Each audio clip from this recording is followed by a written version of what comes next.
Non, ce ne sont pas les nouvelles lunettes à la mode, mais un simulateur de vieillissement qui reproduit les effets d'un glaucome.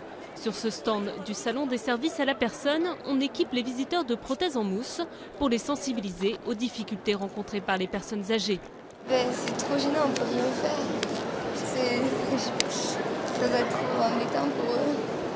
Une façon ludique de montrer que le moindre geste du quotidien, comme prendre des pièces dans son porte-monnaie, est un véritable calvaire pour nos anciens. Regarder, c'est pas si facile que ça, que d'entendre et surtout de comprendre, c'est pas spécialement évident, et que de se mouvoir, c'est pas non plus évident. Et tout ça est fatigant. Le fait de forcer sur les yeux, de forcer sur les oreilles et de forcer sur les articulations, c'est crevant.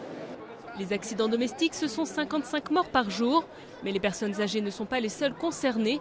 Mettez-vous à la place d'un bambin de 2 ans dans la maison géante. Tout est 2 fois plus grand, 6 fois plus lourd. Pour l'enfant, je me dis au secours quoi. Ne laissez pas un couteau à la portée des enfants. Même si c'est connu, les casseroles sont souvent comme ça. Et là, qu'est-ce qui se passe? C'est que l'enfant fait ça. Et à partir de là, tout vient basculer. Et vous prenez, si c'est de l'eau bouillante, vous prenez de l'eau bouillante. Si c'est des aliments, etc.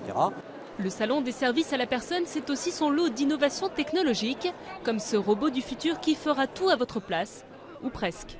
Il peut de lui-même indiquer un rendez-vous ou des médicaments à prendre à telle ou telle heure. Il peut indiquer quel type de médicaments il faut prendre. Il suit la personne de lui-même. Dans 50 ans, une personne sur 3 aura plus de 60 ans. Ces nouveautés ne manqueront pas de faire bientôt partie intégrante de notre quotidien.